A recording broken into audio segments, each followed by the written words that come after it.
Hello, everyone. Welcome to Claret and Booze Sunday night show on a Tuesday night because I was a little bit worse for wear the other day when you last saw me. Yeah, feeling better now. Feeling much better. I'm all good. How about yourself, Mick? Yeah, good as gold, mate. Really good weekend. Yeah. Well, yeah, because obviously it weren't ruined, was it? By the West No, Ham. far from it. Far from it. It was a lovely surprise, and it's just mad how it gives you an uplift, and for everyone's had it as well. So you was needing that for West Ham, weren't you? Oh, do you know what done it for me? Like we'll talk about it, but do you know what done it for me? It was Paqueta's celebration. It was that. I needed that, and that really gave me a sort of come on, you fucking irons. And I ain't had that for a long, long time. Mate, it was class. It was absolutely class. But no, we'll get on to talk about that. We're going to talk about the transfer window as well, which I am fucking over. I'm not over the moon with the transfer window, but I am so relieved it's done. I'm so relieved it's closed. It's been dry. This has been the most unpleasant transfer window that I can remember. It's been horrible, horrific, the whole thing. There's also been some exposure for the protests and the petition in the Daily Telegraph, so I'm going to go on to talk about that as well, which is really good. But I suppose I'll tell you what. Before we get into picking apart the transfer window, mate. Yeah. We haven't really spoken about the Forest game because look, we've had 3 shitty games. We conceded 11 goals in 3 games. Nobody was predicting that we was going to win up there. Very few people were anyway. Because there was nothing to suggest that he was going to change anything. I thought he was too stubborn to do what he did. But obviously he's reacted. He has reacted. And the players did come out and they did play for him. You know, we went to a flat back 4. And it was a vastly improved performance. Now, look, I know that people are saying it was just the last 30 minutes. Well, it was the last 30 minutes where we won the game. It was when we introduced Somerville. But throughout the whole game, he got the tactics spot on in my mind because I called this last year with Nuno. Nuno's a David Moyes. It's not a criticism. He's a low block manager.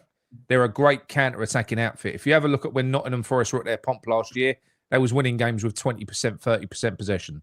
It was doing what we was doing when David Moyes was at his best. We was basically hitting teams with a lethal counter-attack. But then the problem comes is when teams do what we did to Nottingham Forest yesterday, we just sit back and we defend really fucking well and wait for our moment. Because these teams they've got the players, but that's where the coaching comes into it. They didn't have the craft. I don't think they tested Hermansen, did they? Not at all. Oh, you could see, and have you seen that picture of Forest owner with his TV in front of him? He smashed it. Yeah. He was pissed off, which is always great to see. Yeah. Look, it's good and it's exciting when it works, that counter-attacking football, but all that's got to happen is the opposition basically show you a bit of respect. Well, then you're fucked. Because you have to be able to get in behind the opposition. If you can't, then you ain't going to do anything. Yeah. Do you know what I mean? So it's a shame. I like Nuno, but I do think he's going to have to be replaced, to be honest. Well, I think that obviously he's shown a lot, like the owner has shown a lot of ambition. And I think that there'll be no 6-game rule with him no. At that club. Fuck no, mate. No. That geezer's he's a gangster, isn't he, that bloke? He's a nightmare. We'll talk about that later. We're going to do that as well. That was really good, actually. Really good. I like that. Good. But I'm gonna. Claret Booze won't be Claret Booze about how I'm pissing on people's chips. And it's going to be me tonight a little bit. Yeah. Now, don't get me wrong, buzzing. But we were talking about this last night. Now, everyone's praising Potter. Fine, fair play. He deserves praise for that. No, yeah, credit where credit's due. But this is what I've got to say: is he did get the tactics spot on. But for me, and here what I'm going to say this year. So for me, he was forced into making them tactics. Yeah. Because do you think honestly that Eddie would have won a game with that 5 at the back system and that? Do you think he would have changed it up? Forest would have killed us. They'd have been getting him behind the wing backs every 2 minutes. Do you think he's the type of manager, from what we've seen, he would have changed a winning formation for that formation against Forest? No. Look. I'll tell you how I've interpreted this, right? Because what this goes to prove, it goes to prove that basically every West Ham fan on planet Earth knew more about this football team than our manager in the first 3 games. Absolutely. We've all been screaming. It's not me, it's everyone. There ain't one person that will disagree with the fact, bin this back 5, go back to the 4, put Bowen on the fucking right. Everyone's been calling it. And I think what it is, I think the guy basically had a bit of an epiphany, going into, he thought, I'm going to do the wing-back system. And what he's done is, I think he's made Kudus the sacrificial lamb in the squad. He said, that's our man. We'll sell him. We won't need him anyway because I'm going to go to a wing-back system. So we've sold him.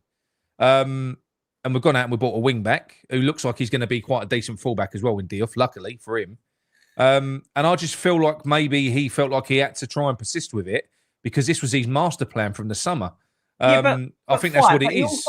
But he also done it at last season as well. He was there and he didn't need to. We had no pressure. But what I was saying was, though, so everyone was saying about, and I watched a channel, West Ham channel, and they were saying, well, if he wanted to, he could have still played 3 at the back, but not really, because he'd conceded 11 goals in 3 games, right?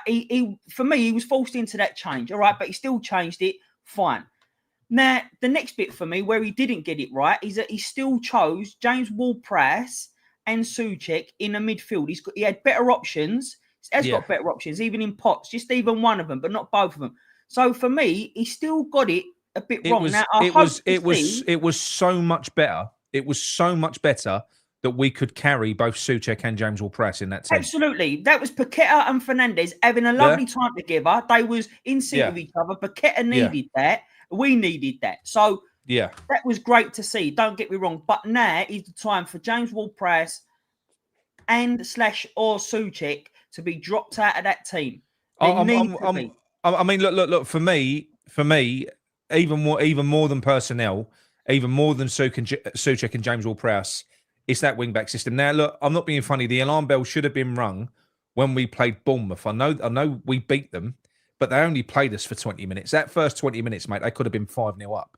Yeah. And they was getting in behind the wing-backs. They was fucking smothering us. So when you saw that, from that point, I was like, surely he's not going into the season with this. Surely he's not. But he did. And the only reason he did change was because he was obviously in desperate need for points. Now, the worry is because, and this is a worry, right? So West Ham fans, first and foremost, we should all be proud of that result. We should all be proud of the fact of what happened on that pitch. The 11 players that went out there played brilliantly. The manager got it right. Even his subs, they was right. We had that wonderful moment with Paqueta, and we should enjoy that, and we need to enjoy it. Agreed. But it's 50 times bitten, you get a bit shy. We've seen this before. We had it once last year against Newcastle. We've had it before where managers have been on the ropes, which he absolutely was. He was going to go. And then they change it when they need to. If he reverts back, I'm telling you, I'll support him. Now, I'll support him if he goes 4 at the back and he has a go at the opposition, and that's what we do. But if he goes straight back now to that back 5, mate, as far as and we get fucked, that's an instant sackable offence. I don't care what anyone says. Because it is, and it more so than with the personnel, because we just don't have the right personnel to play that way. We don't. And for him to do it, you're taking away from our best players. Bowen is one of our best players. You're killing him by doing what you're doing with that. What sense did it make? Now, I know that Wan-Bissaka's been dropped, and fair enough, Kyle Walker-Peters is coming in. He has done really well. But people are going, they're ignoring the context. Wan-Bissaka was... He can't play that system. Mate. So he was shit for freak. That's our hammer of the year last year. Yeah, now and you've got other people. There's another channel in that I'd see him, and one of them's going, what the fuck has happened to I've been not watching. And I'm like, what? Seriously? I've been not watching them because and that's the thing. I do get it, and we should be excited. My God, we've had so much misery. Yeah. But the worry is for me, and the concern is that it will be another false dawn that we've had before, and that he will revert back. Now, look, don't get me wrong. If we get beat by Spurs and he plays a back 4 and he plays a more sensible shape that we can all connect with, because let's not beat about the bush. Tottenham haven't got a better attack than what Nottingham Forest have got. They're fucking rapid. They've got more. They've got as much pace as Tottenham. They've got as much threat. We nullified them. We did it exactly the right way. It was very good tactically. He got it right. Thomas Frank ain't a blistering manager. He's not. He's quite cautious as well. So there is no reason why we should change our approach. Cheers, Al. Thanks, no Alan. reason why we should change our approach against Tottenham. Fuck Tottenham. They're coming to our place off the back of that result. That team are purring. And do you know what? That's the first time for a long time. You know, they was talking about in pre-season about all the togetherness and all that made-up bollocks from the training ground. That's not where you get togetherness. Where you get togetherness is through doing something like that on the pitch. That's where you build a team. Did you believe it though? Did you believe it? Did you think? No, not pre-season. I didn't. No. But you start winning, the players will start enjoying themselves. And the fact of the matter is, mate, we saw so many players. I'm starting to see Diouf's character come out now. I loved what I saw from Fernandes. He looks like he's going to be a brilliant player. Yeah. Paqueta was just on a different level. The difference between the two teams there was the fact that one of those teams had a world-class player. I know that when Jimmy came on, he was the one that ultimately changed it. But the difference was we had a world-class player there, which is why it was so important we kept him. And my God, did he fucking stay, mate. I mean, this is the other thing as well. You know, I've been talking about the false narratives coming from certain people, peddling the board's bullshit and all that sort of thing. And every time a player leaves, they're made to be a villain straight away. Yeah. You know, these channels come out and late for training. Well, there was a channel when that story broke from Romano. There was a channel that came out and instantly started throwing Paqueta under the bus, saying how he's disappointed in him. Really started fucking going in on him, and then and you know what? They was already laying the foundations because that's what these channels do for their masters, right? Because that's what Sullivan wants. Sullivan wanted to sell Paqueta 100%. That Aston Villa bid wasn't even a bid. I spoke to SportsX. SportsX said basically, he said that's bullshit. That's Barry Silkman going out there engineering a bid so that he creates more interest for other clubs to come in and bid for him. Yeah. He said it was made up. He just reached out to journalists and told them that Aston Villa had made a bid. He said there weren't even a fucking bid. So that's what that was. They was trying to create and generate interest. Hello, Lee. And what he did, he couldn't have done it any better because not only did he tell Aston Villa to fuck off, right? I don't even think it was Aston Villa. I think he was telling, it was all these news vendors. It was all of that lot. They're talking bollocks. I'm going nowhere. I've already said I'm happy here and I'm happy to stay. Don't listen to the bullshit. I'm going to stay. And Lucas Paqueta is going to give us a year, and I think he's going to give us a proper year, mate. And if you got a full, when you look at that, if you've got a player of that level that should be playing at the top of his game, mate, we could go on to do something special this year. But Potter must just basically jump on board. That's what he's got to do. Do you know like when we had Dimitri Payet? Yeah. Slaven Bilic jumped on board the Dimitri Payet chain. Yeah. He just fucking, you had this player there that was making everything tick, let him go. Well, the way you saw that game, Lucas Paqueta didn't even have a fucking position, mate. He was popping up left, right, deep, up front. He was going wherever he wanted. You even saw Fernandes going all over the place. That was, I said it the other day, that's Paqueta ball. Like when we had Payet, we was playing Payet ball. And that's what I want to see. I don't give a fuck about his system. I want to see the players go out there, express themselves, be the best that they can be, and fucking enjoy their football. And they did on that day. They did. Well, look, like I said, you can't ignore the fact that the game changed. I know, like I said about Irving, but it was Somerville when he come on, absolutely changed that game. From an attacking sense. Running at the fucking defence would get your goals in there and make the other defenders worry. Like, whoa, what a surprise. But yeah, he changed that game. And then that last 15 minutes, last 20 minutes of the game. He was electric. But that's the best I've seen us play for a long, long time. It was so exciting. So, yeah, fucking just go for it. Go and have it. And then what happens? We went and had it and we scored goals. And do you know what else he didn't do as well, which is good? And that's to his credit. He didn't, when we win a goal up, mind you, he didn't really have time. We scored two so quickly. But he didn't all of a sudden shit himself and go, boom, oh, I'm going to hold on to that now. He didn't. He allowed us to carry on going. Hello, Corral. He allowed us to carry on going. And, I think it was fucking good to see. And that's all I want from West Ham. That is all I want. Do you know what? I'm happy for a resilient defensive performance like that. Because don't forget, that performance that we put in the first half, we still had the best chance. Paqueta. We still had the best chance to score. Fernandes over to Paqueta and Paqueta. Great save. Yeah, it was. So even then, but you're right. Of course, it makes the absolute difference. especially when you've got somebody like Paqueta, like Fernandes in the team that like to hit players. They can pass as well. You've got a runner on there all of a sudden in Jimmy. Fuck me, they've got someone that they can hit. They can just start pinging balls. And then also, when Somerville was on the pitch, you saw Diouf come to life. Because on the left-hand side, you've got Jimmy taking the attention of the defenders, and all of a sudden, Diouf's finding space where he can whip a ball in. And what a ball that was. Do you know what I mean? Yeah. It was just, it was just, like I said, it was a totally game changer. If they was worried about his pace, we'd cry out for pace. And fuck me, Somerville is fast. And I think if he can stay fit, let's just give another total dynamic, different option for us. And I think it's just, like, don't get me wrong, I'm still Potter out. It's going to take... I don't mind changing my mind. I can always change my mind. I'm not scared about that.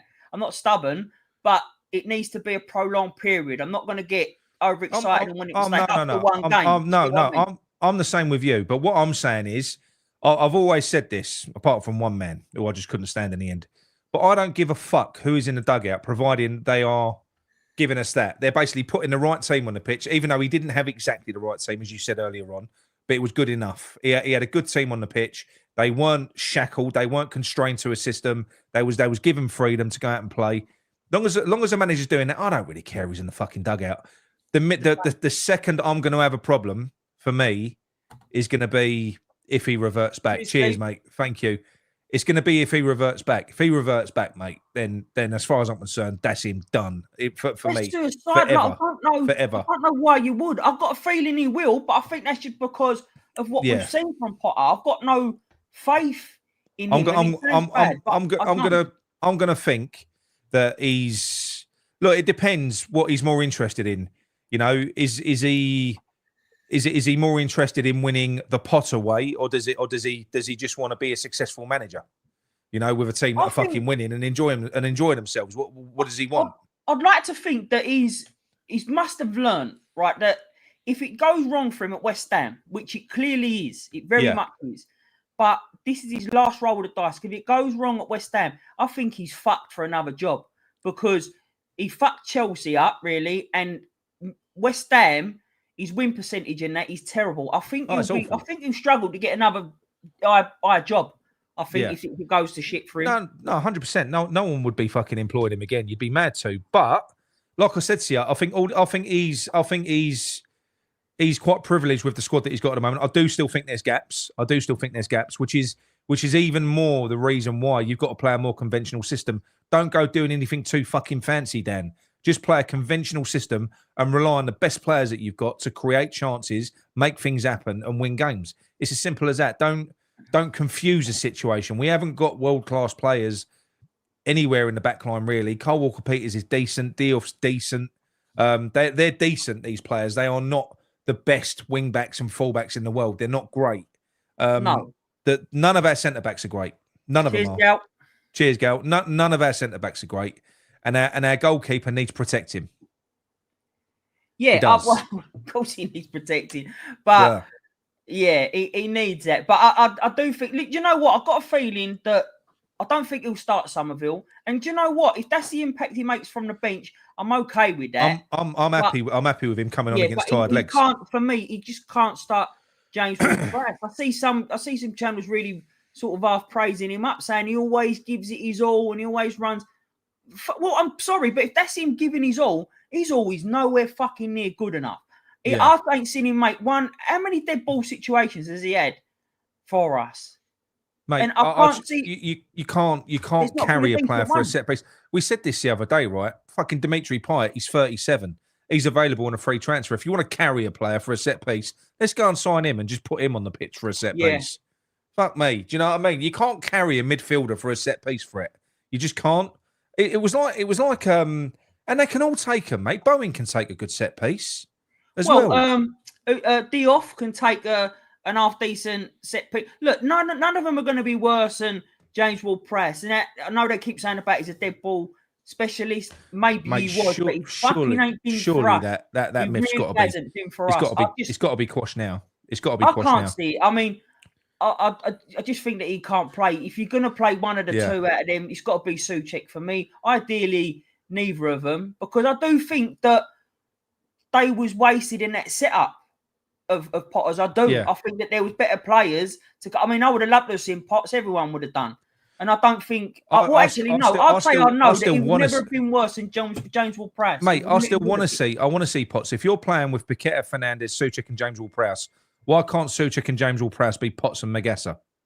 Yeah, I don't know. I mean, that's what I mean. Am I missing something with this Magessa though? Because everyone's saying about he's got to start. I don't really know a lot about him, to be honest with you. I don't know if he's any good. I don't know fuck all about him. I don't know if I'm missing something. I don't know. I don't know a lot about him. All I know is he's a bit of a dirty, angry bastard, and we're going to go on to talk about this in a bit because there might be a bit of a different character, hello, mate. It might be a bit of a different character to our team. You know, I was made a show a little while ago. When you look at our first 3 games, where I said Potter's building a team with no fight.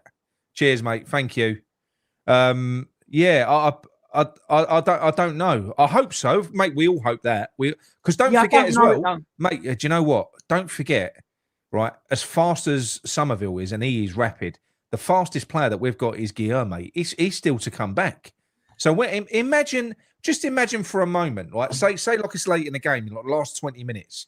And then all of a sudden, you just throw Guilherme and Somerville on the wings. You pull Bowen inside, and you just start fucking pinging. Mate, you just start pinging balls to him. It'd be terrifying. Yeah, but this is where it goes with a no faith thing because Guilherme, though he's injured now, he wasn't injured last season. And when it come on to bringing on subs, he totally and we needed that pace. You could see we needed pace. He never brought him on. He didn't bring him on for like the last 4 minutes, and it was just ridiculous. He never. Look, it's been an absolute. As far as I'm concerned, Potter's start as well. It has statistically and with the eye test, he's been the worst manager I've ever seen at West Ham. Yeah, but we've just had a fucking good result, and he's seen what he has to do now. And like I said, basically what he did was they could have paid any of the people in the chat, anyone here, to have gone and picked that fucking team. We'd have picked a better team than him in the first 3 games. We would have. It's as simple as that. So he needs to fucking learn and not go. What's that? That's the worry. Now, I'm going to touch on something now, right? I don't know what's been happening on the rest of social media because our own pages have been hard enough. So I don't know what it's been like elsewhere, but I do know what it's like. Obviously, look, we know massive disgruntlement in the fan base, right? Massive disgruntlement. And we know that what you've got 2 types of fans that will, in this type of scenario, when we win, people just get overwhelmed with it all and they're like happy. Yeah, it's going to be fine now. It's going to be great. And that's absolutely fine to feel like that. Of course it is. You know, you go to football for hope, but then you've got the more, and they're not pessimists, they're realists now. Because based on the evidence that we've got in the past, we've been bitten too many times before. So now all of a sudden you've got those fans going, fuck me, here we go. Look, no one wants a ball out now. No one wants this. Look, everyone's happy. Everything's been written off. We're going to win the league now. And then you've got the other fans going, oh, look, they're negative. And even in our own group, which is quite a tight group, there's been arguments in there, mainly with the Garys. Don't know what it is with the fucking Garys, mate. I don't know. I have a problem with Garys, but especially the ones in this group. but you know what I mean? You've literally, it's been people at each other's throats after a win. And it's mad because, and that's the thing. It's not, you're not a pet, but you're not, you are at this stage as a West Ham fan, you're not negative and you're not a pessimist if you expect the worst, because look at the last 3 years. What you are is a bit of a realist, and there is nothing wrong with being optimistic and positive. There's not. Yeah. The issue comes is when both sides just start fucking going at each other. They do. Well, that's the problem, isn't it? Because of how he's been, we get a really great win, right? And it was a great win. Yeah, but then you get the people who are still cautious or still want Potter out. I'm still one of them. I don't think he's the man, but we'll see. Let's see if he gets a sustainable run. And then you get the other people who are upbeat. But the ones who are upbeat don't want to hear the negatives, and the ones who are negative don't want to hear the upbeat. Just for now, just right now, because it's too soon to be optimistic. But then some people need that. It's really a bad balance at the moment. It is bad because look, we know people as well that where football is everything to them, and the negativity is kind of killing them. So when they do get something like this, they really do want to hang on to it. It's not because they're deluded. It's not because of anything else. It's because they want to feel good about West Ham. So there is nothing wrong with it. But I can, mate, honestly, It's been bad. I can only imagine what it's been like on social media. I said, I've stayed the fuck away from it. Yeah, I ain't got nowhere near it. Like, when I said I don't watch a lot of channels, but hold on, here we go. Nice one, Corral. Thanks, mate. I'll give you a call this week, mate. I'll give you a call this week. But then, yeah, people are sort of. I think what annoys me is maybe it shouldn't, maybe it really shouldn't. But what annoys me is that people are easy to forget or like dilute it from what we've seen from the past year. From it is frustrating. I find it frustrating. I find it frustrating because look, I was able to, mate. I couldn't have enjoyed that game anymore. I literally, the relief I felt, it was brilliant. But at the same time, I've still got that thing in the back of my head where I'm thinking, is it a full storm?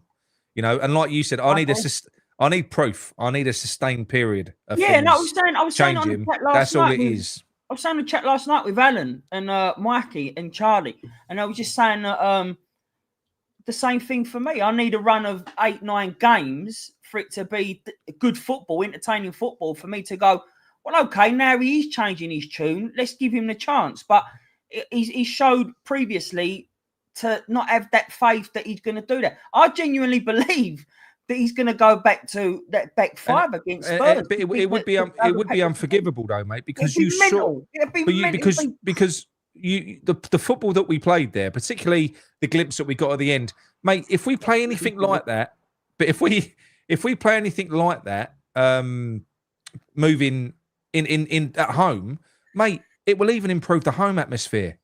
It will. Even the home atmosphere. People will react. They will. You know, you need something to cheer in there. So, yeah, I just kind of I just think that the worry is with this, and this is what I do want to go on to say now. Regardless, sorry. Well, I know I did, but what I do want to go on to say now. Look, this is serious, all right? Because as good as we can all feel, this is where hopefully we're going to go on to have a good season. But this is where it does become about supporting the team, but staying true to ourselves and getting this regime out of here. Because you do realise, people, don't you, that the only reason that we've managed to even get some of the players in that we've got now is through fan pressure. It's through the fact that Potter literally got it. First of all, he conceded 11 goals in fucking 3 games. There's a petition out there with 14,000 signatures on it nearly. There's protests being mounted. He's getting pelters all over the fucking national media as well. He was forced to spend money. And do you know what? When you look at the players that we've bought and the players that we've sold, they put Tadibo in there. Well, fuck off. When you look at it, what we've spent in this window is 20 million net. That's what we've spent. We've made a massive saving on fucking wages. And do you know what? When the players that we've left versus the players that we've brought in now, I'm more comfortable with the players that were brought in. I think Diouf is a good signing now. I was unsure about him at first. Hermansen, I'm sure, will be decent. I'm sure he will be. Obviously, Fernandes just looks mustard. He looks like he's never not been a West Ham player. He fitted in so well. He did. He's a really good player. You know, Kyle Walker-Peters looks like a really astute signing because he's, I weren't sure about him. But when you consider the bloke can play right and left, he's fucking good. That's a really good player to have in the squad. And you know what? I've got to say it as well. He's the player that everyone loves to hate. But fuck me, how much better than Fulkrug does Wilson look? Oh, serious. Right. I thought you were going to say someone else then. I thought you were going to talk about Maldini. No. Wilson, though. Wilson looks decent, mate. I mean, we're all saying he's finished and he's shot. I mean, if he don't get injured, which he might not, now he's on a fucking appearance bonus, he might look after himself a bit more.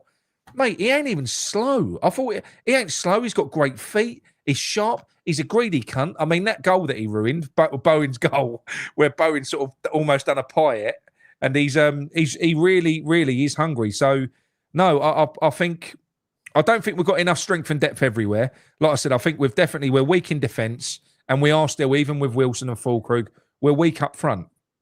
But I think we've got enough. We've got enough to have a good season. We just battered Nottingham Forest. I was saying this on the chat. Look, whether you like the players or agree with them being a decent replacement for starters, the thing is we have got cover in every position. Yeah, we have. Whether you like them or not, we've got a squad that can do it. I think someone was saying about we've got a small squad, which we have, but like them or not, this is the size squad that Potter wants. We're only in 2 competitions now, though.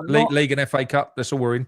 And that's what I mean. So we don't need.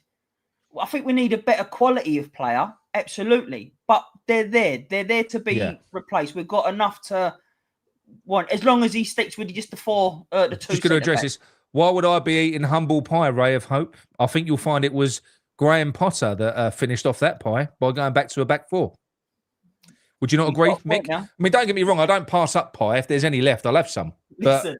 You know I can't talk about humble pie because you done me today about humble pie with Mavropano. But I'm still, again, he's the same as me. I need a prolonged situation with him. Yeah. So, but anyway, going back to what I was saying earlier on, it's so important that we maintain pressure, support the team, not the regime. Okay, there's no turning back now. If we've forced the board to get us where we are now, which still isn't perfect. It's not great. They haven't spent as much as what they should have. Right? They didn't even want to back the fucking manager. Let's face it, they didn't want to. We kind of forced them into it. We're going to arrive back at this point again. So we've got one chance this time, as far as I see it, because people like myself, I won't be setting up fucking petitions again. Hammers United.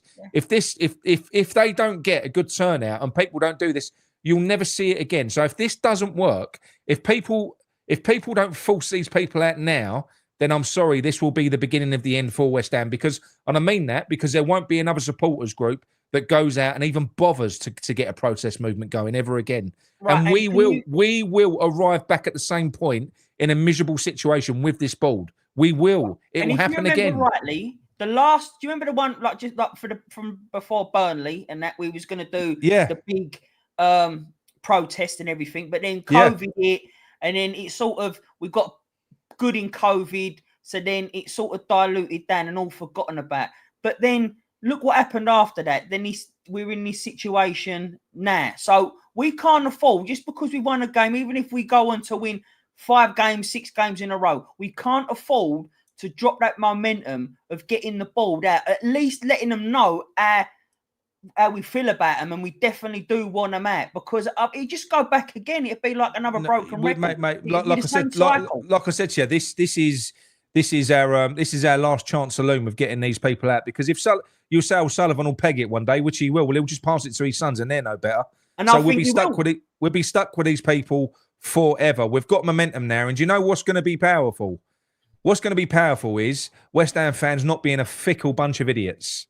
And what I mean by that is going out there, enjoying the football, supporting their team, but acknowledging the mess that we're in financially, which is going to hinder us moving forwards. The idiots we've got running this club, the fact that we make it up as we go along, the fact that we have got all the potential in the world to be a massive fucking football club in every way, but that geezer holds us back. We've got to stick together and get these people out now. It's enough. And it will be so powerful if we can go out there and protest in our numbers, even when we're winning. After we've beat Tottenham and we've celebrated it and we've enjoyed it, how about at that point, we fucking jump on board, everyone get together, and you go out and you still protest. That will be powerful. And then the media definitely won't be able to fucking ignore it then, because it'll be like, well, why are they protesting? They'll have to look deeper. And if they look deeper, the cracks are there, mate. They're there for all to see. So you've got to do it. There is that protest coming up before the Palace game. I'm going to be there. I'm going to be at every protest. I don't care if we win 10 games on the spin. I can't give a fuck. I'll enjoy every win, and I will enjoy fucking joining other West Ham fans in trying to get this club back from that little bastard that's tried to rip everything away from us. Yeah, anyone that can make it, come along. Do you know what I mean? We'll have a good day. We'll have a really good day. We'll have plenty of laughs, plenty of banters, but for a real important cause. And I genuinely do think it's the only cause for West Ham fans. Yeah, and that's what I'm saying. It's come and support it. Come on, those that can.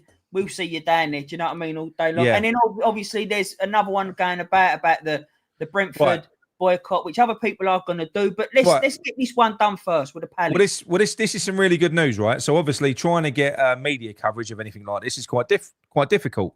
But the Telegraph, Tom Morgan has written a piece, and it says West Ham fans launch campaign to end disastrous Brady and Sullivan era.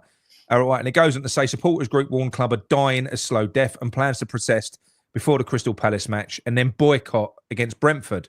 That's going to be powerful as well. So Karen Brady and David Sullivan are facing fresh resignation demands from a West Ham United supporters group leading protests at upcoming matches. Hammers United warned the club was dying a slow death as it warned of demonstrations against Crystal Palace and then a boycott against Brentford. The group says it's held meetings with the Metropolitan Police about its protest plans to bring an end to the disastrous Brady and Sullivan era.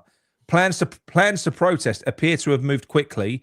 3 days prior to the start of the season, Baroness Brady met with the club's fan advisory board, the FAB, on which Hammers United are represented, but it's understood that there was no mention of protest at the meeting. Oh, she must be so upset. Yeah. And then it says, right, a 3-0 away win at Nottingham Forest with goals from Bowen, Paqueta and Callum Wilson appears to have only partly lifted the gloom. The team remain in 16th place with majority owner Sullivan, vice chair Brady and second biggest stakeholder Daniel Kretinsky facing relentless pressure in recent weeks. Hammers United, which is affiliated with the Football Supporters Association, announced a week ago it was plotting action. A petition set up in May to force Sullivan and Brady out of the club reached 10,000 signatures. Well, that's wrong because we're at almost 14,000. Hammers United said it wanted Brady and Sullivan to resign from their executive positions and to have no more involvement in the running of the club. The remaining board of directors should appoint competent and professional replacements who will work with the best interests of the club. The group adds a rally will take place outside the London Stadium to protest against Brady and Sullivan before the Palace game on September 20th. Then there's going to be a boycott of the Brentford game, and it just goes on and on and on. So the fact that this is really getting some coverage is brilliant. Yeah. It is. And this is what we've got to do. We are fucking massive. We actually are. You know, going on to what Dan Lawless was talking about on the overlap earlier on. We'll talk about that. But right at the end, he was talking to a Brighton fan. And Dan said, if we had your chairman, he said, we're a much bigger club than you. We are. We're bigger than Brighton. And the geezer got upset. And he said, if we had what you have, we would be challenging for the title, mate. If we had like a Tony Bloom, a proper setup at the club, we would be fucking massive in every way. We've got a massive fan base. But these people are holding us back. Even in the stadium that we hate, it would be good if we was playing good football. You'd get proper fans coming back over there again. Of course, it's all about the entertainment for me. But Cliff, I know what you're saying here. Unfortunately, there'll be pitfall turnout, any protest. You're wrong, mate. You are wrong. We saw that a few years ago with a Burnley fit. Look how many people was up for the protest then. So many. And you know what? Even if the Palace turnout, which I think will be a good turnout, I genuinely do. But even if it ain't, then the next one will be. It gather just keep momentum. Going. You keep building. And that's what we've got to keep doing, mate. And not being horrible, Cliff, but comments like this does not help the cause. It does not help the cause because I think that if you genuinely believe that, then honestly, for the sake of just the West Ham fans and that, keep that to yourself because it's not a good comment to make in my eyes, Cliff. We need people to be banging this drum. Now, look, this is Hammers United doing this now. I'm literally all we are supporters. You know, I mean, the thing is, this has never been about. Paul mentioned earlier on. Paul texted me and he said, sorry, they didn't mention about claret and booze with that petition. I said, I don't care. You know, in the article, I said, I didn't do. I said, I don't want recognition for this. I said, we've done this for West Ham. That's the reason we've done it. If you have a look at that petition, there is not one mention or reference to claret and booze anywhere on that petition in the wording. You wouldn't even know that it was anything to do with fucking claret and booze because it is a West Ham petition. But the most important thing, Mick, thing is that all of the other channels that are out there at the moment, because everyone's got their own audiences, everyone's got a responsibility, and that's West Ham Fan TV, Hammers Chat, West Ham Voice, the Bobby Moore Stand, all of these other ones. They've all got their own audiences. And even in social media land, I know you've got a lot of people that watch all the channels, but some of them are quite tribal to certain channels. So it's really important that all of the groups come together on this. And it isn't about claret and booze. It isn't about Hammers Chat. This is about Hammers United. So all we need to do is just keep on pushing that message and all under one umbrella. None of this is anything to do with us. We're part of West Ham. So yeah, hopefully everyone will fucking, because if they do that, if you get all the hosts from Hammers Chat, from West Ham Fan TV, from the West Ham Way, from everyone else, everyone will be there. That is how you get everyone there. It is. Yeah, and then look, that is how you get everyone there. We know that there's a lot of people that don't like Claret and Booze, who don't agree with our opinions. Fine. There's people that don't like West Ham Fan TV. Their opinions, fine. People who don't like Amish Chat, that's fine. But what you've got to understand is, anyone's watching this that don't even like us, it's not a Claret and Booze petition. It's not a West Ham Fan TV petition. It's a West Ham fan petition. And if you're discontent, not happy in any way, that way the club is run, I'd be surprised if you do. But if there is, then sign a petition. People just sign it. We need to get the numbers up. Len says it very simply there. Don't overthink this protest. If you think that the board won't like it, then do it. Yeah, 100%. Well done, Len. Yeah, agree. It's as simple as that. It's as simple as that. You know, we've. Len, can I have a photo? Can I have a picture to put up behind me? I thought, why are you here? Let's take the opportunity, Len. I was gutted. I was going to buy, the new Lucas Paqueta one that he's done. Yeah. I phoned him up and I said, "Is that available, Len? Like the oil painting?" And he went, "It's been sold." I was like, "Oh." I was going to buy the original. So quick. I would have thought that would have got sold. Yeah, really quick. Yeah, really quick. Mandy, sorry, just to answer you, I think that he would have an opportunity to buy it, but I don't think he ever would. He's happy just to let the taxpayers pay for it. I genuinely don't think he'd ever. Yeah. So what Mickey's saying there is true. So I mean, look, Len might have his take on this as well in the chat, but as far as I'm concerned, I think that what Sullivan has got at the London Stadium, he's already cashed in on it. He's got his property deal from Upton Park. And now what he's got is basically, virtually free rent, because it's only $3 million a year, whatever it is. He's got free access to the Premier League money constantly coming in while doing the absolute minimum that he can. Getting his fucking, there's a new one of good. I'll have a look. No, just get me one of your old ones. Len, what'd you put it on here for? Everyone else is going to fucking go in there now. I need to have a look. Right, hang on. No, fuck off. You can't do that. No, fuck this lot. Hang on, 1 minute. Hang on. I need to have a look. I need to beat someone else to it. Hang on. Fuck's sake, Len. Look, Mickey and Churchill speech. Go on. Go on, Mick. You pick up the Churchill speech. I'll be there for the Palace protest and I'll do a speech then if he's one. Bring your mic and that. And I'll be like, fucking hell, let's go for it. But go on, people. Anyone that can make it, come and do it. It'd be so good. It will be good. It will be good. If nothing else, it'd be a great meet-up, and it will. Look, we always have a laugh, and we'll have a laugh. It's for an important cause, like I said to you, but it doesn't stop us from having a good laugh. And it's a bit of you there, Mick. Look, he's got Alf on it. Oh, mate, I like that. That'd do you, wouldn't it? Yeah, that'd do me. Give me a print out, and I'll advertise it behind me. I'm trying to get a freebie. Hang on. Right, where are we? Fucking hell, though. I can't see it. Right, okay. Yeah, I forgot what I was saying. Anyway, yeah, so look, that's all I wanted to say about that anyway. Please, I'm hoping that all the West Ham channels keep on, beating that drum for the brilliant people at Hammers United that really know what they're fucking doing, with Paul Coburn and Andy Payne and the rest of the people that they've got running that. They do everything properly. They liaise with the police, and we've got to do it properly. We've got to do it peacefully. It's got to be organised. I know apparently there's been a bit of a splinter protest going off. But personally, I'm going to be sticking to what Hammers United are doing because it'll be organised. And we want this to all be under one umbrella, That's what we want it to be. So, yeah, that's what I think we need to do. Right, anyway, absolutely, Mick. Kerry. So she said try and foul is better than doing sweet fuck all. 100%. Bang on. Right, and let me just quickly say something. Alan Thomas, Alf's a yid. Alf Garnett wasn't a yid, but Warren Mitchell obviously is a yid. So we'll go for that. Right. Did you know that? What's that? Did you take the comments off, or was that me? Must be you. Right. I done it by mistake. Right, Mick. What I was going to say was the transfer window. So, as it's materialised, I mean, I'm not going to go for all the players that we let go. Kudus is the main one. Aguer's gone. Cornet's gone. Emerson's gone. And what do you make of the window? The final day. We'll talk about the latest signing last. But what do you make of the window as a whole? Not good. Not good. No? Very disappointing. No, very disappointing, in all honesty. I do think, look, aside, there's been no one really. Even Fernandes, he excites me more now I've seen him. but there's been no one that we've signed and I've gone, I can't fucking wait to see him. Like, not like that. No. I don't think it's been a good window, and I could be proved wrong. I could be proved wrong at that, and I genuinely hope that I am. I hope that these boys really kick on from it now.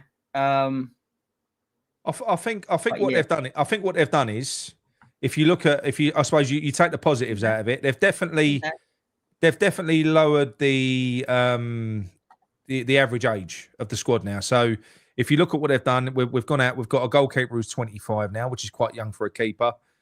We've got a young left back. He's 20, and Diouf. We've got a young left back. We've got 21, isn't he? 21. We've got 2021. Yeah, we've got Magassa, who's 21. Fernandez is around about the same age. We've got Somerville, who's quite young as well. I know he didn't come in this window, but he's quite young. So we have got a bit more of a youthful look to this squad now. You know, there's a good mix of youth and experience, I think. And you know what? With a bit of luck, because we'll need a bit of luck. With a bit of luck, if we can keep the likes of Wilson fit and Fulkrug fit. See, I think what we're doing is with Fulkrug, bless him, he ain't a lone striker. He can't play that lone striker role, like going up there pressing like a madman on his own. He can't do it. So I think we've almost got to do it the other way around. I think you've got to be putting Wilson on first, and maybe bringing Fulkrug on as a sub. He might not give you the same. Who would have thought you would have said that? Yeah, but he might not give you the same sort of impact that a Wilson does off the bench. That's the only thing. But I think he'll be more use. I mean, you know, Fulkrug would have scored that goal that Wilson scored. I think, sorry, just to sort of go, like, just because what you've just said there about the impact, I think that's what is the worrying about when I was saying about the quality over the quantity, because I think that if you start someone like Somerville, which we're crying out for, who do you, or maybe Guilherme, sorry, I was just trying to think that who have we got on the bench to make that sort of impact that Somerville did? It is hard to know. Well, yeah, we haven't got so well. Look, to have Somerville and Guilherme, they're two. You only need one game changer sometimes, but I think I think we see that. Yeah, but with Guilherme and Somerville as options, I think that's good. Like I said, we're in two competitions now. You know, I'm trying to see the positives with it. My overall rating of the window is that it's shit. I'm not happy. I'm not happy with it.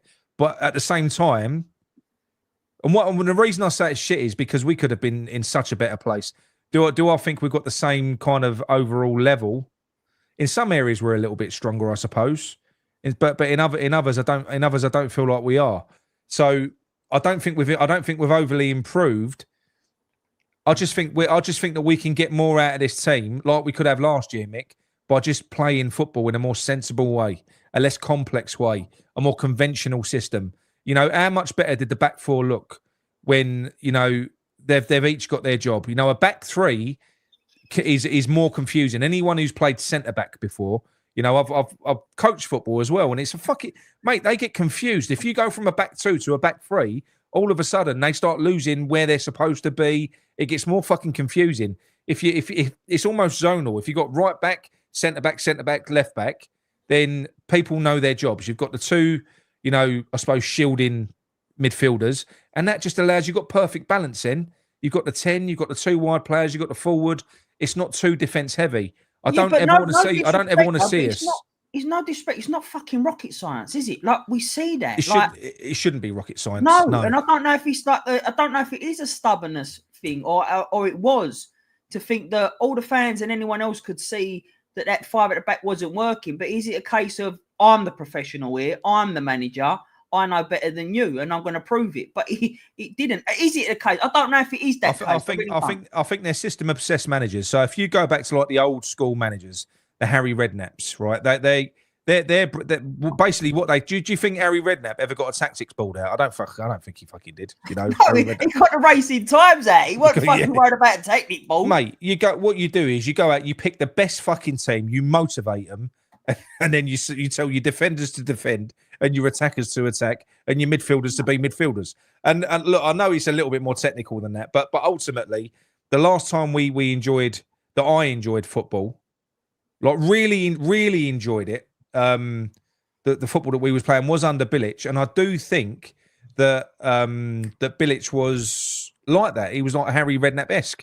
I think he was. I think. Hello, John. I think he was like that. You know, he didn't really concentrate too much on tactics. He just literally played the best players in the best fucking way, and they went out there and they enjoyed themselves. These new managers, mate, they're system obsessed. They want to win the game their way. They turn football into chess. They, I know I've got a right winger there, but I think I can get him to play in this system. No, don't. Play him on the right fucking wing. He's a right winger. Don't put square pegs in round holes. So I do think that Potter is that, but that doesn't mean that he can't change. It doesn't. Whether he'll change or not, I don't know. Like I said to you, what does he care more about? Does he care more about being successful, which he could be with this team, relatively successful, or trying to prove a point? What does he care more about? Well, I think he's shown it, hasn't he? Yeah. He's shown it. So, well, you don't know. Like I said, I just hope. I genuinely hope that he's changed. He has turned a corner. I want that more than just like as much as anyone else does. I'm not a Potter fan. I'm not a Potter in. But look, at the end of the day, if he can play decent football like the last 20 minutes of that game, I'm all for it. I'm here for it. Yeah. And then, by all means, I'll be like, stay Potter. You can't not be. And that's the thing. Well, look, you shouldn't really even be too concerned about who's in the dugout. We should be. Oh, cheers, mate.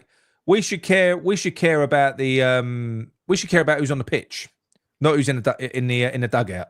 We should be talking about players and what the players have done and stuff like that. Really, you acknowledge what a manager's done. You acknowledge it, but ultimately, it should really be all about the fucking players on the pitch, shouldn't it? Oh, 100%. But then it's when he chooses these tactics and the way he plays, it is that. Look, like I've always said this. If it's just one or two players, even two or three, playing out of form, playing shit, then by all means get on their back. But when it's the old team, you got to look at the manager and how he's playing, what his setup he's using, and that's how he's been for near enough all his tenure at West Ham so far. Like I said to you, that game was the first game. It was the last 20 minutes really that I thought I can fucking get on board with this, but it needs to be sustained. That it needs to be on it. I'll tell you what we'll do. As we've got 700 people in the chat, right? Because I want to stick on the Brady and Sullivan out train. All right. So what I'm going to do is first of all I'm going to put a poll in the chat that I want everyone to vote on because it is important, and that's going to be on the board. If I can fucking find the video, what am I doing? Don't know what I'm doing, Mick. I like that. Nice one, Brian. Mickey, you saying fucking hell is my text message alert on my phone. Got everyone at my job here in America saying fucking hell. I know, mate. I've got all my work lot saying, they phone me up, they go, fucking hell. Right. So, start a poll. Oh, mate, I don't know what's going on. Go on. Gezzy's being overworked by I've always liked Kevin Ruff. Yeah, I mean, I thought he was a good player. I thought he was a good signing. Who's that? KWP. I wasn't sure about him. So he's. No, but I think that I'll have to take an L on that one. I genuinely think that he was a solid signing as a backup. But do you know what? I've always been a massive Aaron Wan-Bissaka fan, but you can't. It's not his fault that he's got in front of him. I just wish that Potter was quick off the mark to drop people like James Ward-Prowse as quick as he was to drop AWB. All these fucking abbreviation 3-letter names. There you go. So I put a poll in the chat, and look, this does mean a lot. So if you're in there, please, and look, even if you can't be there, it's whether or not you support them. But hopefully, it's going to be that you're there. So will you be supporting the process, regardless of what happens? Regardless of what happens now. Yeah, I can't. I can vote if I go on the phone on it, but I will be there. I will be there. This is good to see. Well, would you buy one, Randy? Would you buy? Let me know if you buy one, people, and then I'll make them up. What's that? Fucking hell, T-shirt. Yeah. He was our best defender against Forest. What date? Yeah, Wayne's asking what date is the protest. That's good. We didn't say the date. It's the 20th. It's a Palace game, yeah. So I'll see if I can find details of it. 1 minute. You're only down the road from that way, ain't you? I'll put it up on the screen. 1 minute. Where are we? But who's that? Black Country Hammer was that? I just see. Go on, BCH. 100% he'll be there. Are you going to come down there for it? Oh. No, BCH. Is he going to come down there for it? 100%. I'll be there. Good man. Oh, pardon me. Right. Can you bring some pasties? Pasties? What, from the Midlands? Yeah, I like Midland pasties. I didn't realise he was from the Midlands. Black country, mate. Right, could I have black pudding? Yeah. Right. I can't fucking find it now. It's all right, mate. Listen, there's going to be others. I'll tell you what I'll do. I'll share it. I'll share that on the community page. So I'll get all of the details of that, and I'll talk about it more before. Look, listen, we've been supporting this the whole way through anyway. We don't mention it as a throwaway comment and say, we're BS out, we're supporting, and then don't talk about it again. We've been running this since May. Not the protest, but the petition. We've been banging this drum since fucking May, Yeah. And yes, it does get boring, and yes, it does get difficult. It does, especially when you're swimming against the tide. But we believe in it, so we're going to carry on doing it. Oh, someone did then. No, it wasn't me, mate. I'm not even voted yet, gal. But some numpty click no. Yeah, we've got a Tottenham fan in there. Actually, we have got a Tottenham fan, but he seems all right. It don't seem like he'd click no. In fact, you probably, mind you, no, I don't think he'd click no. We get a lot of support from other clubs like supporting this petition, because some of them have been through it. I'm not saying Spurs have, but likewise, like Newcastle fans, Everton fans, they've been through it to a certain extent themselves. I've seen it. I've seen it like from fans that you wouldn't expect as well. I've seen it from Arsenal fans, Tottenham fans, Chelsea. You just wouldn't expect it from them. So there's been a few. Obviously, you do get the majority of them take the piss out of you. But there's been a few. My area manager. A few, yeah. My area manager. He's a Man United fan. But he's all like, Mick, I'll come down and do the protests and that with you. He said, I'm fully supportive of what you want to do. And I think that's nice. I think that it's nice to have other fans being in support. Well, yeah, but do you know why that is, though? Because I think it's something that most, especially in the Premier League, that most football fans of Premier League clubs can relate to, and that is that they're all losing their identity slowly. The prices are going up. All the locals are being fucking forced out. It's all becoming more commercialised. I mean, you've only got to look at what they've done now with the TV scheduling. Not only have we got, Monday, we've got stupid kickoffs on Saturdays and Sundays now. You've got Monday night football. You've got Friday night football. They're talking about announcing, I think it was a Wednesday night football as well. So they're just trying to squeeze as much football on TV as possible, and all of it to the detriment of the match-going fan. I don't give a fuck about match-going fans. Well, no, he's a Spurs supporter. Cat fun. Yeah, cat fun. No, he's a Spurs supporter. But, like I said to you, he totally gets what we're doing. I think that... Yeah, but I think most fans get it. Most fans have got the same problem. I think it does feel like, I think most match-going fans. Right. I mean, look, I haven't got a season ticket anymore. I let mine go a few years ago. But I'd had enough. I'd had enough of it. But you feel like you're not valued. You do feel like you're not valued. Now look, I know it's going back to the old times. But it ain't that old. It's back when I first started going to football. The fans and the team were like as one. Like normally, what you had, because West Ham had a very working class, quite rough and ready fan base. Generally, our football teams reflected the fan base. That kind of identity spread from it was spread throughout. But now I don't know so much. I did love what Paqueta done so much, right? So much. And it meant so much to me, because it was nice to have a visible connection with a player, which we all used to have. We used to be able to go and watch him train, for fuck's sake, over at Rush Green. You can't get nowhere near him now. But to have, he clearly does value the fan base, Paqueta. He clearly does. Because I don't think he's loyal to the club. People were coming out saying that he owes the club this, he owes the club that. They've stood by him. That's bollocks. They was protecting their asset. He's worth a fortune. So the only reason they're helping him legally is because they want to clear him so they can sell him. He doesn't owe them anything. He owes the fans of stuff. That's why I loved it. That's why I loved it, because when he come out the phone, put it down, fuck off. And he's sort of like, right, that was the moment you see he wasn't pushing for the move like the narrative was. He wasn't a troublemaker. It was literally our owners trying to cash in on the player. Now he's free, like to cash in on, which I think is disgusting. I genuinely do think that's disgusting.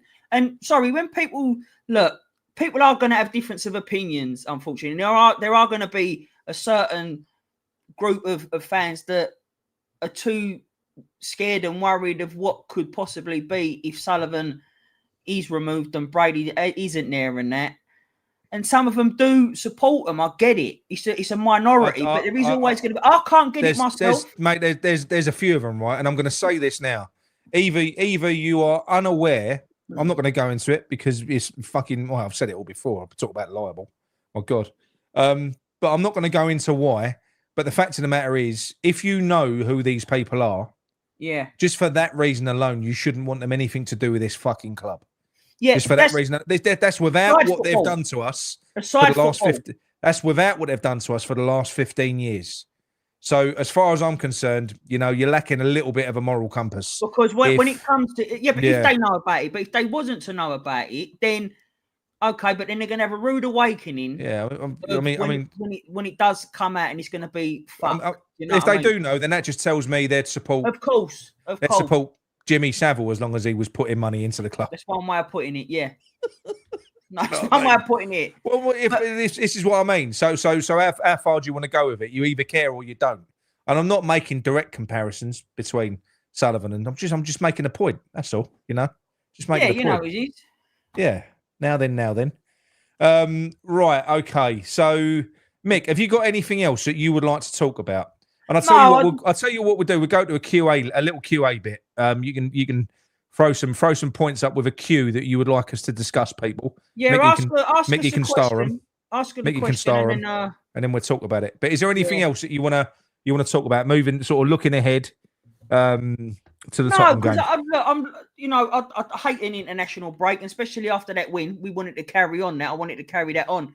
So I hate having an international break, but we have got an international break coming up. So there'd be more times to practice that new formation on the training ground. Let's hope. I mean, Jimmy Somerville's going to have a few more weeks to get fit as well.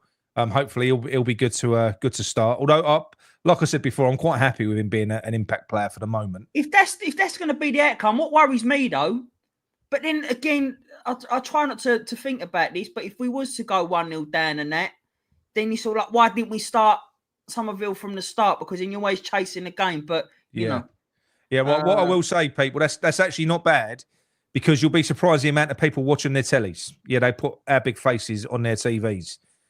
So you've only really got the option to vote in live chats if you're on the phone or if you're on the computer. Yeah, so I like that. That's not a bad return. Yeah, Steve Bell, is the protest going to be our beer? It's not going to be our beer up, but we'll make it one. But it's not going to be the Claret Booze one because we're there as a whole West Ham, I guess, for that one. It is going to be a beer up because he said, is it going to be our beer up? But it's not our beer up. Yeah, we'll steal it for that though. We'll steal it for the beer up. No, we just make that a sort of pre-our drink up. But no, because obviously a lot of people will be going to the game, but I won't be. I'll just be going for the protest. Oh, I'm not going to the game. I'm not. But it, go to the game. But it is. Oh, I've gone. I think I've cracked up here. Hello, is it me or Nick that stopped? You still there? Yeah, I thought it was you. I didn't know if it was me. Who was it? Me or? Nick? That's me. Oh well. Right. Oh, I didn't know it was it's Nick. It was you. Yeah. All right. Okay. Yes. Yeah, so what I was going to say is with that. So there'll be the protest, but then what I'm going to be doing is I'm going to be going and I'll be going to a pub to be watching the game afterwards. So I will be. I think that's what a lot of us are doing it, and we like. Yeah, I don't give a fuck. Avram, you got tickets and that, but are you gonna sit in the pub with us though, mate, and watch it? Or mate, do you know what? I don't know why, right? Might be because I've been out of it for so long now. Unless it's an away game, and I was devastated I missed that game the other day. Fucking time when you was here. There's more chance of Ryan turning up. Yeah, well, if I don't turn up, I just go on FaceTime on Nick's phone. But no. I'm definitely going to be there, and I'll definitely be enjoying the football, the game with the West Ham faithful in a pub. Yeah.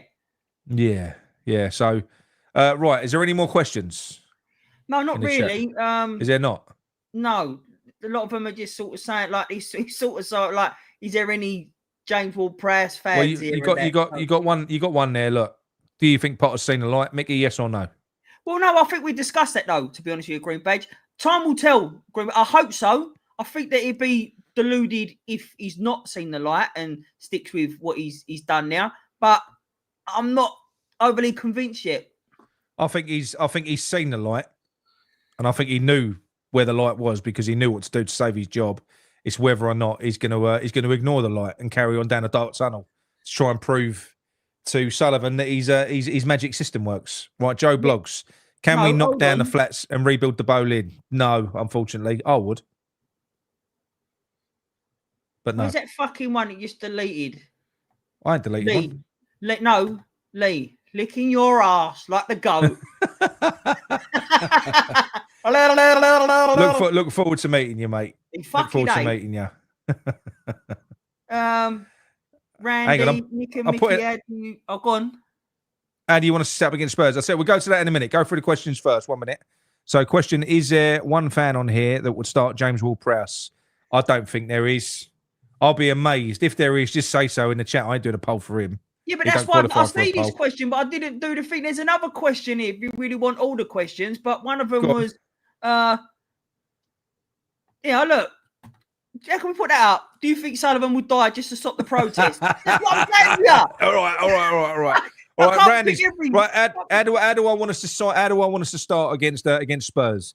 Right, so I would stick with the back four because I do think that worked. You know, and it's a shame for Aaron Wan-Bissaka. It is because I do think that he suffered as a result of the system rather than anything else. But he was at fault for 3 goals in that last game, so I can understand why he was dropped. Cole Walker-Peters done nothing wrong. He's got the shirt now, so I'd keep the back four. If you're going for I would be playing Magassa and giving him his debut, and Potts rather than James Ward-Prowse and Souček. I'd be playing Fernandez and Paqueta. I'll be playing Bowen, and I'll probably be starting with Wilson on this one. And I'd be leaving Somerville until the second half. Yeah, leave until second half. Yeah, game changer. I agree. That's what I'd do. Change that. Muttley, where is you? Do you think the other owners get off lightly? I don't, but I do. The reason why it's mostly focused on Sullivan and Brady, if you majority shareholders. They're majority share, but also they're the originals. So they're the ones that took us away from Upton Park. They're the ones that changed the badge. They're the ones that sort of orchestrate all the shit that's happening. The other owners, for example, Konchesky and that, they is it Konchesky? Kontinsky, innit? They are there for pure sort of just take the money. They don't really want to get involved. So they're just there to get the profit off. So it all boils down to Brady and Sullivan for me, but not just me, for the majority of West Ham fans. Yeah. They are the devil as far as I'm concerned. So I include Gold in that. God rest his soul. Shouldn't speak ill of the dead, but look, they all bought into this to make money, not to make West Ham great. They really fucking didn't. I don't care what anyone says. So those 3 can fuck off. The rest of them are all useless as far as I'm concerned. I mean, Kretinsky's quite clearly just bought into this club for no other reason than it's just like an investment opportunity for him. It was probably a quick flip. I mean, ever since he's bought into the club, we've gone down the fucking toilet. Let's face it. Yeah, you know, I mean, we did have one fucking great game. Was that against Liverpool or something? Or like he come and watch Liverpool, and that was it. It was the fucking turning point. But Matt, listen, I understand, and there's a lot of love for Noble, and rightly so. He was a great servant, but since he's been, he's part of that group in a way as well. Noble, like he sees what's going on, but he still chooses to stay there. I'm going to be honest. I don't blame him because I think that's the reason why Noble could have taken a more prominent role front of house. He could have, but he doesn't want anything to do with them. Noble's positioned himself in the academy. He's away from all of them. He's away from the first team. So he loves being part of West Ham, but he's He's involved in player development and stuff like that. He doesn't want anything to do with that lot. And that's why I don't think that when people say about getting Noble in the dugout, don't think Noble would go anywhere near it because he knows what they're like. He won't go anywhere near it. What is that fucking thing? I can't see that What's comment that? there. There was a comment there. I quite liked it. No, it wasn't Tony's one. About Mickey, you related to Paul Merson because he can't pronounce names either. What fucking name did I had trouble pronouncing Paul Rudd the other day, and it was your missus that pulled me up on it, Nick. What's that? Paul Rudd? I know. Paul Rudd, it was you that pulled me up on it. Fucking hell. All right. Oh, mate. Who else we got? Yeah, I don't know. Well, I'll tell you. Well, I'll tell you what. We'll wrap it up there. We'll leave it there. Thanks everyone for joining us tonight. It's been and thanks everyone that supported us as well throughout this. Because do you know what? We've not had a break. We didn't have a break for the summer. We didn't. You know, we started with that 24-hour show at the end of the season to start that petition, and we've carried on the whole way fucking through. Well, I have. I mean, you've been fucking AWOL, Mick. You have. But I've been in Future Ventura, son. Yeah, but we've been carrying on the whole way through. Bearing in mind, people, I've been going through the transfer window. I think you could count the amount of transfer shows I've done on one hand. I haven't been covering it at all. So we've been there the whole way through, and I'm going to take, during the international break, I'm determined to at least have a week. I'm going to have a week off. So I'll probably do one more ramble. I think John's going to do a ramble as well. And then we'll take some time off before the Spurs game, come back for a Spurs preview, and then normal service shall be resumed. But please do, if you haven't already, sign the petition, bsout.co.uk. Keep momentum going. Let's keep them numbers going up. Let's prove to that little bastard that we're not fickle, that he can't just throw us a bone and shut us up. Let's just prove that we're more than that, and that we've seen it all, we've heard it all, and we're not having it no more. Fuck off, Brady. Fuck off, Sullivan. Fuck off. Yeah, get out. Get out of my club. Right, okay. Shall we finish with Mick? Should we finish with the baby intro? You've got the buttons, mate. You press them. Let's do it. Right, everyone. Thank you very much. Thanks to everyone that's all the live chats as well. Alan Thomas, Stevie Bell, Gary Whitford, James MC, Corral, Alec Bassendale. Alec, I think I missed that. Sorry, mate. And Fluffy Python's back. What's that? I think I missed that one. I don't know if I'll put that one up. So sorry, mate. Yeah, exactly. Thanks, use the hashtag. Cheers, Alec. Thanks very much, mate. And that is it, mate. We're going to go now. Cheers, everyone. Speak to you all soon. Come on, you irons. All right, my handsomes. It's Sticky Nicky from Claret and Booze. I hope you're all well. Fucking hell. Yeah, as we know, Callum Wilson's set to be joining. It's been reported all week, but now TalkSport and Dharma Chef has picked it up on Sky Sports as well. And now we're just waiting. We're waiting for the man that we all love to sign. I've got a lot to say about this, but before I do, I'm going to bring someone into the show. Hello. Here he is. Hello, John. How you doing, mate? Doing all right, mate. Fucking hell. I think it's an absolute shit show. I just think at the minute, Sullivan's actually, you know what? I think he actually, well, he probably is, if the petition is anything to go by. I think he just knows he's untouchable. We miss out time and time again. So we're literally restricted. He's aligned himself with these fucking sharks. You know, they're all crooks, and we will only sign players. We'll get good players every now and then. We got Wan-Bissaka last year. But on the whole, the way we spend money is shit. I've always said to you, he's happy. He has no ambition, because ambition means he's got to spend and he can't siphon money out, right? Again, I don't know what more to say to people about the petition. This has been one of the worst windows after two of the worst years of football I can remember as a football fan. And people can't be asked to sign a fucking petition. There's no reason, no good fucking reason. Even if you think, oh, what do petitions do? What do they...